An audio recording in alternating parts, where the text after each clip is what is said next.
Hi everyone, it's a new week and I have a new video for you, and today we are going to paint this wine card.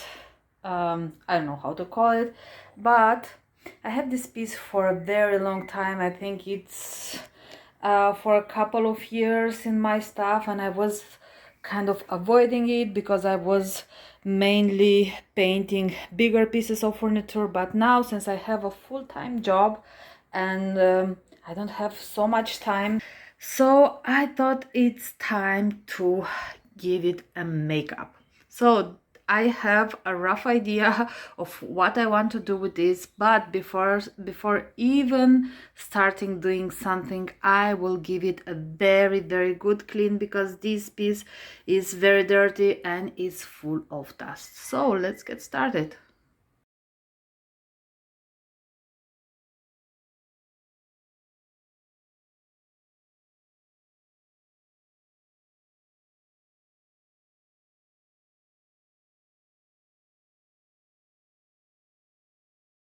As I'm going to remove the wheels because I need to clean them separately, and also this is going to be so much easier for me to paint around without being worried that I will get any paint on this black plastic of the wheels. I also noticed that this piece has some structural issues, so that's something I will have to fix as well. Here again it's coming apart, so I will let this totally dry because now it's wet. I just clean it and then I will glue this together. So I want to paint around these wheels, guys, and this part here is metal. That's why I'm going to use a bonding primer, a Slick Stick by Dixie Belle, and I already applied one coat and I'm going to apply now another one. Although most of the paints you will see out there, they say that they like stick on any surface, I like to be a little bit cautious and just to apply a bonding primer to the surfaces like glass, ceramics, metals, and also to the very shiny wood surfaces. But just keep in mind, a Slick Stick, it's not a blocking primer. So if your piece tends to be a bleeder, you want to apply and at least one or two coats of a blocking primer. If you don't have Slick Sticks, there are plenty of other primers out there, and many of them are even two-in-one. They are bonding and blocking primers. And once I'm done with applying the Slick Stick, I'm going to let this dry overnight and just to make sure that it's doing its job. I have some cracks around this panel here, and I'm going to fill them in with some acrylic. It's a paintable one, just because it's not looking very nice. And this one, it's drying pretty fast and it's, as I said, paintable. This is very important.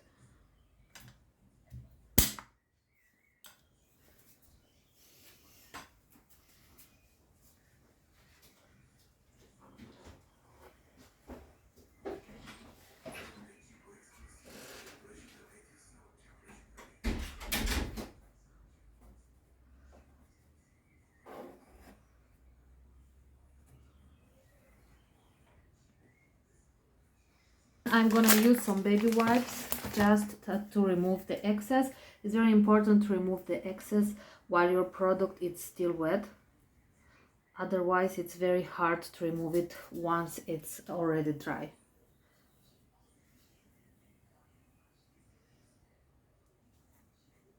And now it's time to apply our paint, guys. And today I'm using Terraclay paint in the color Prairie Down, which is a nice creamy off-white.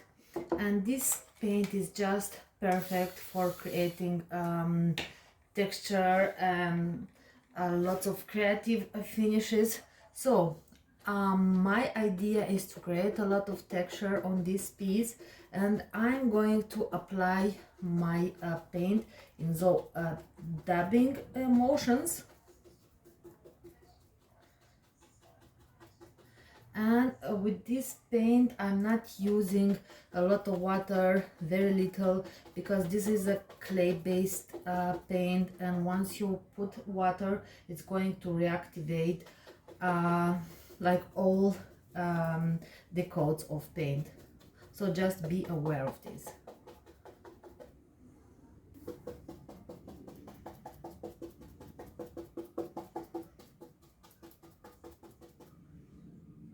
This technique, it's a lot of fun, but it's also a lot of elbow grease.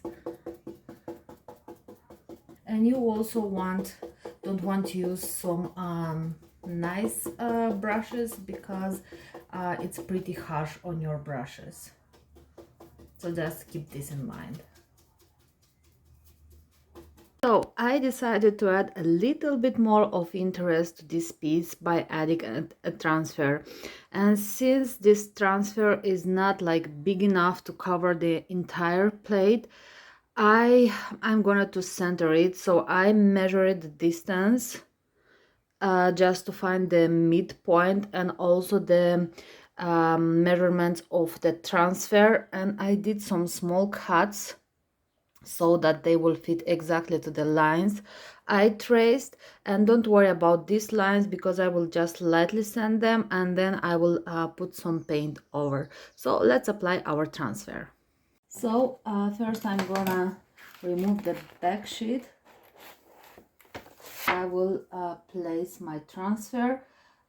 Just a quick tip for you: don't push your transfer down until you are sure that it's sitting in the right spot.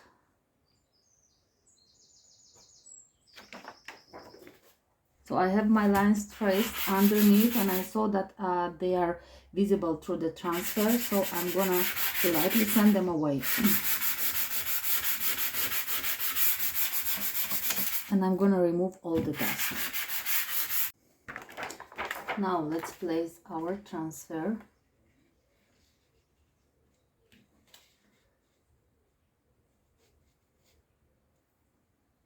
So kind of like this. And now we will have some elbow grease.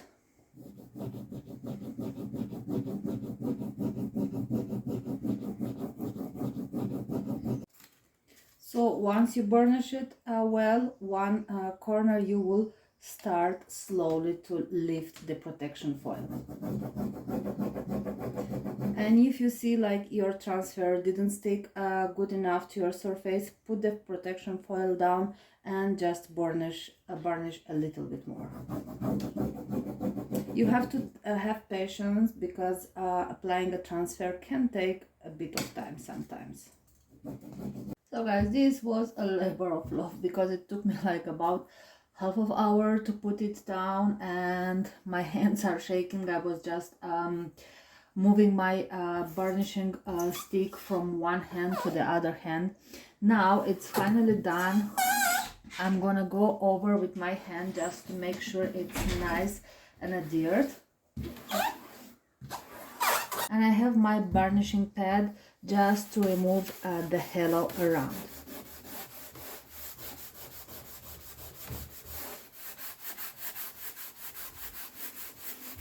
So now I'm gonna come back with my paint, guys, and I'm going to kind of blend this transfer in. I suppose I will need 2 coats, because this background of the transfer it's a little bit darker, but I just want this to look like it's part of the piece, to make it look a little bit more cohesive.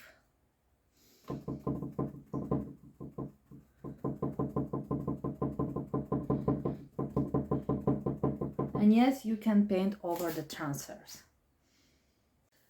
So guys, now I want to add a little bit of patina to this piece, and I'm gonna use for the first time glaze. This is Van Dyke, it's brown by Dixie Belle. And I also have two artist brushes, a larger one and a smaller one, a clean microfiber cloth, and some wet wipes. And also I already applied one coat of protection on my piece, because I'm using I used Terraclay paint, which can be very easily activated by a water-based product. And once you wipe away the excess glaze, this can also wipe away your paint. So just to avoid any small problems, I applied one coat of clear top coating flat, also by Dixie Belle. So with glaze, you want to work in small amount, in small part. You can totally use some brown wax if you don't have glaze, and you will achieve approximately the same effect. Now I'm gonna wipe away the excess, so you can wipe away as much as or as less as you want, but my goal on this piece is to is the glaze to remain in all the low points. So this is why I need my white wipes. Okay, these are baby wipes and they are water-based.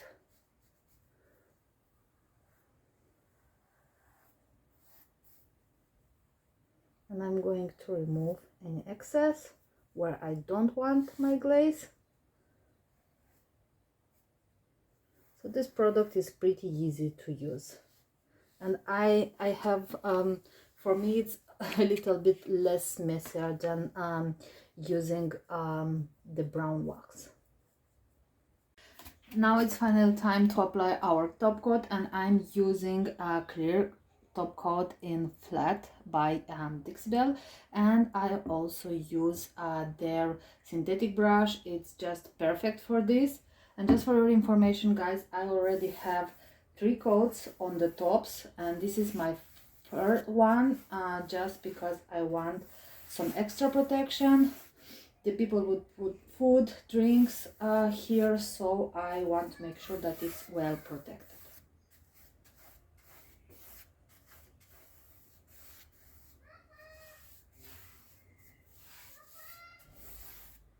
Now it's time to add some gold accents, guys. I did a stencil. This is the Damask stencil by Dixie Belle on the bottom panel.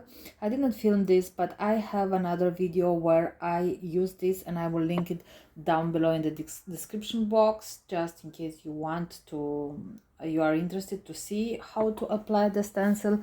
And I don't want too much gold on this piece, so I'm just taking some gilding wax. It's called gilding wax by Dixie Belle on my finger, and I'm just going over the moldings. I also added a little bit in the corners and in the inside of the panels, as you can see here, around just a little bit, so I don't want to make it too opulent.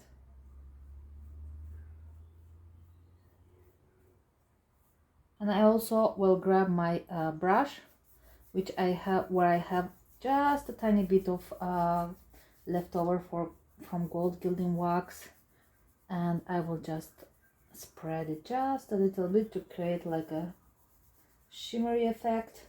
Like I said, I don't want to put too much gold, but just a little bit to make it look a little bit more vintage. I decided to add this stencil also on the top. I don't know, I may regret this decision, but yeah, let's do some experiments and just give it a try and see how it's going to work. Now when working with stencils, guys, you want to be pretty careful not to put too much pressure, because you don't want your product, whether it's a decorative wax or paint to bleed underneath your stencil, so therefore you need to be pretty careful.